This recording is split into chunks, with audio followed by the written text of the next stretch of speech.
Have you ever gazed upon the ancient pages of the Bible, only to wonder if the stories you've been told capture the full truth? What if the very identity of God's chosen people, their faces, their struggles, their unbreakable destiny, has been shrouded in layers of deliberate distortion? Imagine Moses, not as the pale figure from Renaissance paintings, but as a man so akin to the Egyptians that he blended seamlessly among them. Picture King Solomon, boldly proclaiming his blackness and beauty in the Song of Songs, and envision Jesus Christ himself, revealed in apocalyptic vision with hair like wool and feet like burnished bronze. Yet, for centuries, the images we've inherited, from church-stained glass to Hollywood epics, tell a different tale, one that erases the melanin, straightens the curls, and lightens the narrative. This isn't merely about correcting art. It's about reclaiming a stolen heritage, restoring a dispersed people to their rightful place in sacred history. As we embark on this journey through time, scripture, and forgotten evidence, prepare to have your understanding shaken, your eyes opened, and your heart ignited by truths long suppressed. This is the story of the true Israelites, hidden in plain sight, calling out from the shadows of history. Let us begin at the heart of the matter, the biblical descriptions of the ancient Israelites, which paint a portrait far removed from the Europeanized depictions that dominate our cultural imagination. In the Song of Songs, chapter 1, verse 5, the Shulamite woman declares with unapologetic pride, "I am black, but comely, O ye daughters of Jerusalem, as the tents of Kedar, as the curtains of Solomon." Here, the Hebrew word shachor is used, meaning truly black, not merely tanned or darkened by temporary exposure to the sun. This isn't poetic metaphor for sin or shame, as some later interpreters twisted it. It's an affirmation of inherent beauty, shaped by the harsh sun and soil of the ancient Near East and its African influences. The tents of Kedar, referenced here, were made from black goat hair, weathered and dark, symbolizing endurance and resilience. This woman, often seen as a representation of Israel itself, anchors her identity in a complexion that reflects the geographic reality of the region, a crossroads where African, Asian and Semitic peoples intermingled. Expanding on this, consider the historical context of the Song of Songs, traditionally attributed to King Solomon around the 10th century BCE. Solomon's reign marked the zenith of Israelite power, with alliances extending into Africa, including his famous marriage to the Queen of Sheba, whom Ethiopian traditions identify as Makeda from the Kingdom of Saba in modern-day Ethiopia and Yemen. Archaeological evidence from sites like Timnah in southern Israel reveals copper mines worked by laborers from diverse ethnic backgrounds, including Nubians and other African groups, suggesting a multicultural society where dark skin was commonplace. Solomon's declaration echoes through history, challenging us to rethink the whitewashed portraits. In fact, medieval Jewish commentators like Rashi interpreted these verses literally, emphasizing physical blackness as a mark of beauty, not deficiency. Yet by the time of the European Renaissance, artists like Michelangelo and Leonardo da Vinci reimagined these figures with fair skin, influenced by the ethnocentric views of their patrons in the Catholic Church and royal courts. Now turn to the prophet Jeremiah, writing during the Babylonian siege of Jerusalem around 586 BCE. In Lamentations 4:8, he mourns, "Their visage is blacker than a coal, they are not. Known in the streets, their skin cleaveth to their bones, it is withered, it is become like a stick." And in Lamentations 5:10, "Our skin was black like an oven because of the terrible famine." While famine darkens skin through suffering and exposure, these descriptions align with a baseline ethnicity that was already melanated.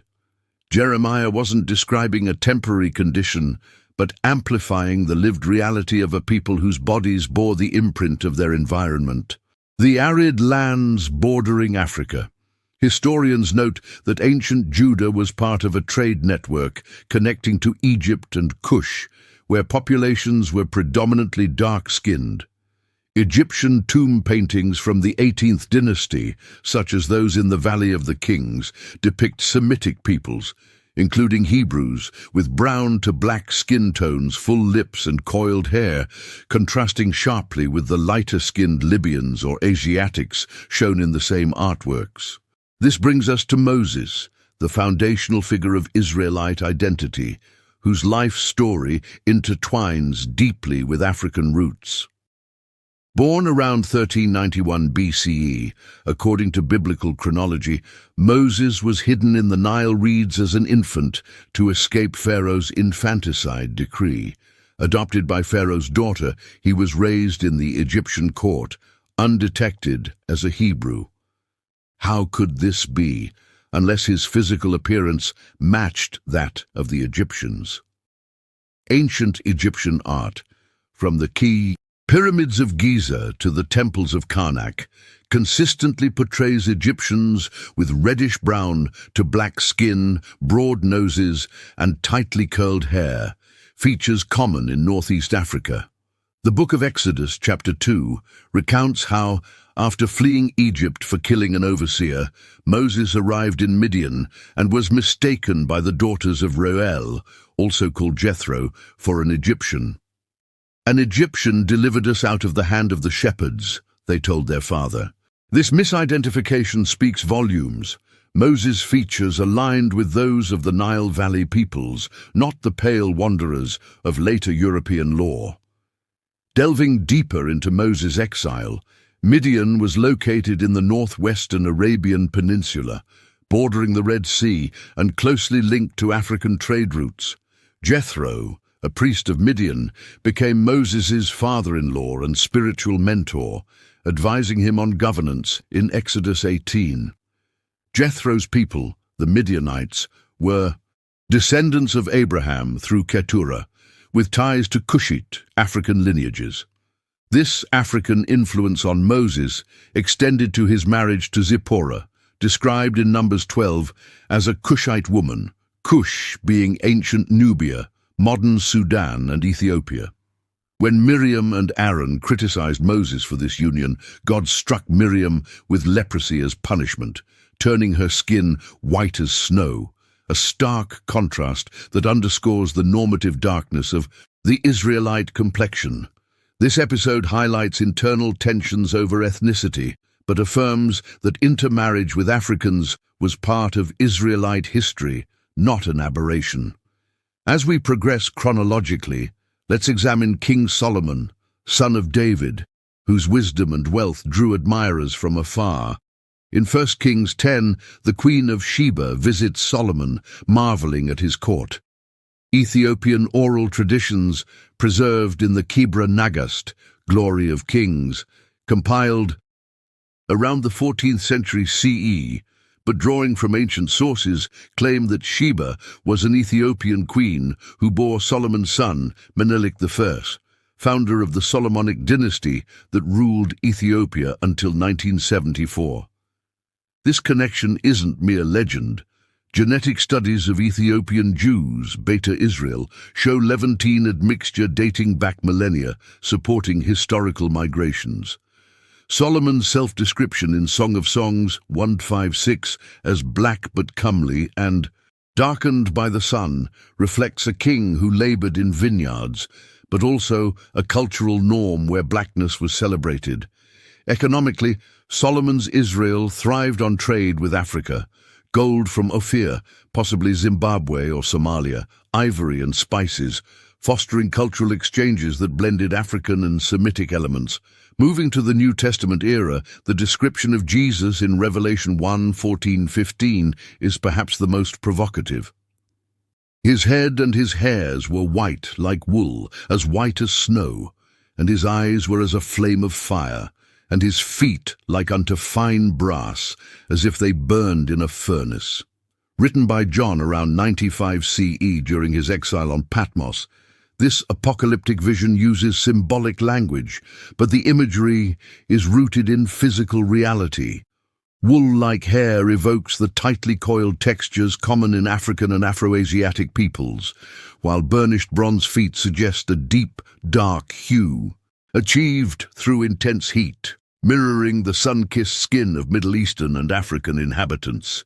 Jesus, born in Bethlehem around 4 BCE, was a Galilean Jew, descended from Davidic lines that included African ancestry through figures like Rahab, from Jericho with Canaanite African ties, and Ruth, Moabite with Semitic African influences.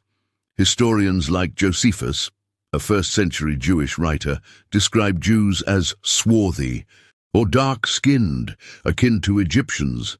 Early Christian art, such as the 3rd century catacomb paintings in Rome, sometimes depicted Jesus with short, curly hair and olive to brown skin before Byzantine and European influences lightened him.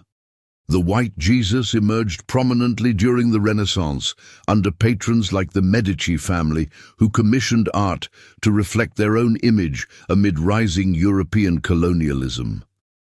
This shift had profound cultural impacts, reinforcing racial hierarchies during the Age of Exploration, when Portuguese and Spanish explorers justified African enslavement by portraying biblical figures as white. Now, let's confront one of the most contentious prophecies.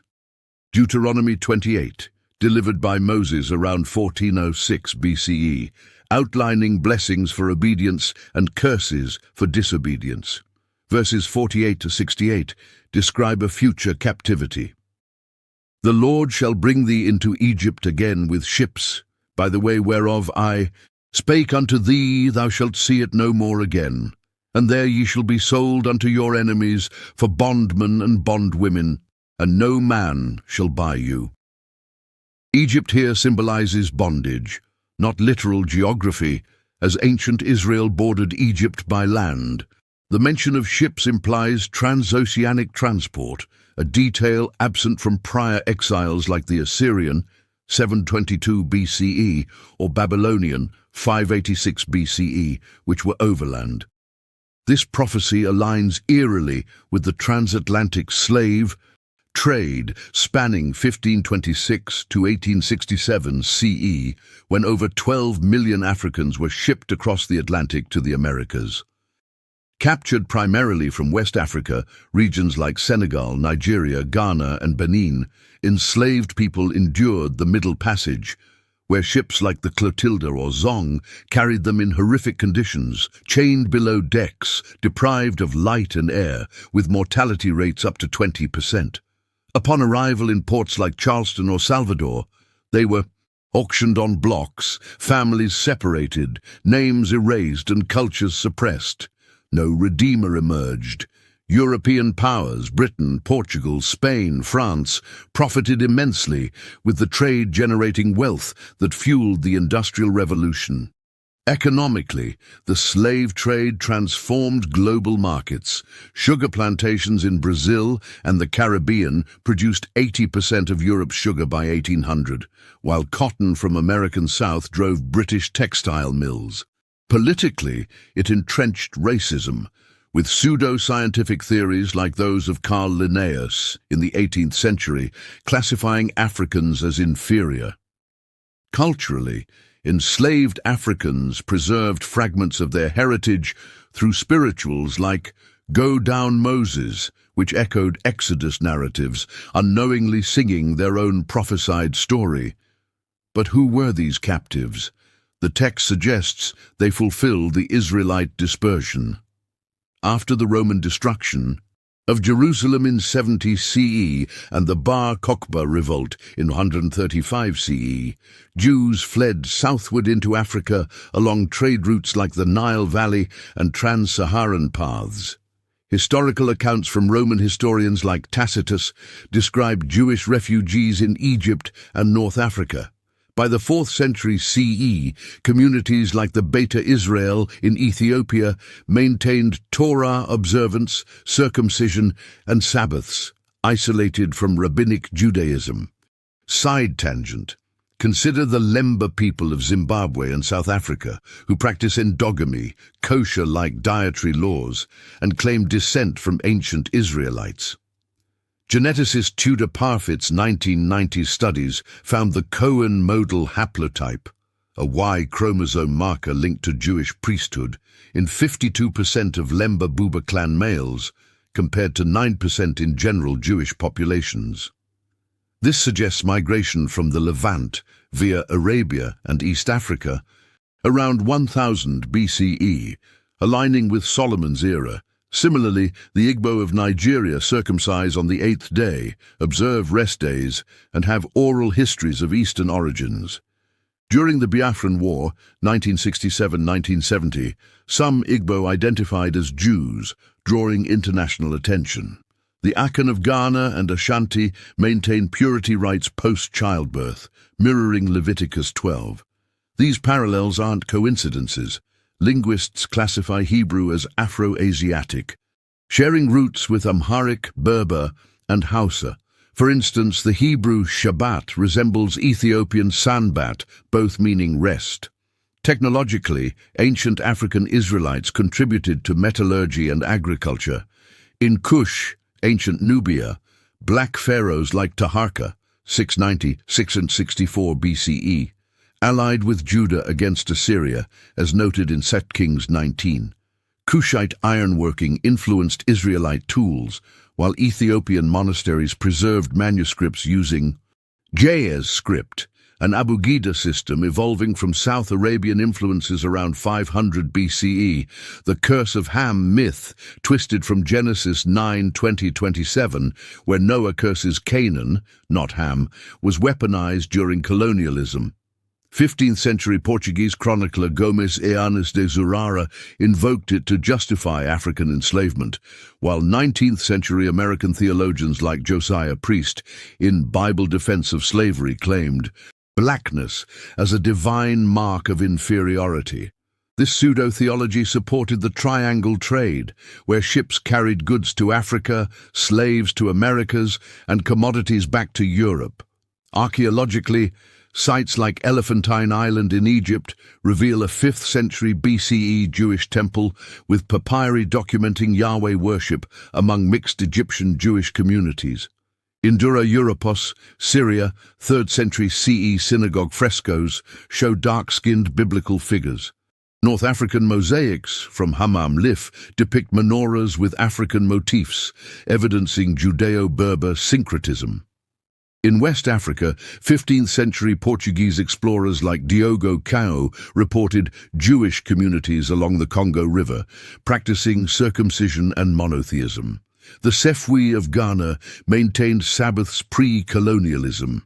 These anomalies form patterns along migration routes, challenging Eurocentric historiography. The Ethiopian Orthodox canon, with 81-88 books including Enoch, quoted in Jude 1:14, preserves pre-Christian Jewish texts. Enoch, composed around 300 BCE, details angelology and calendars influencing Dead Sea Scrolls. Western councils like Laodicea, 364 CE, excluded them, narrowing the Bible to 66 books under Roman influence. Genetically, E1b1a haplogroup dominates West African males, 70–90% in Bantu groups, carried to the diaspora.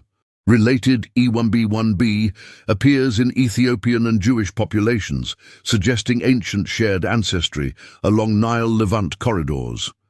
Studies by Aaron L. Haik, 2013, trace Ashkenazi Jews to mixed origins, but African diaspora shows stronger continuity with ancient Semitic lines.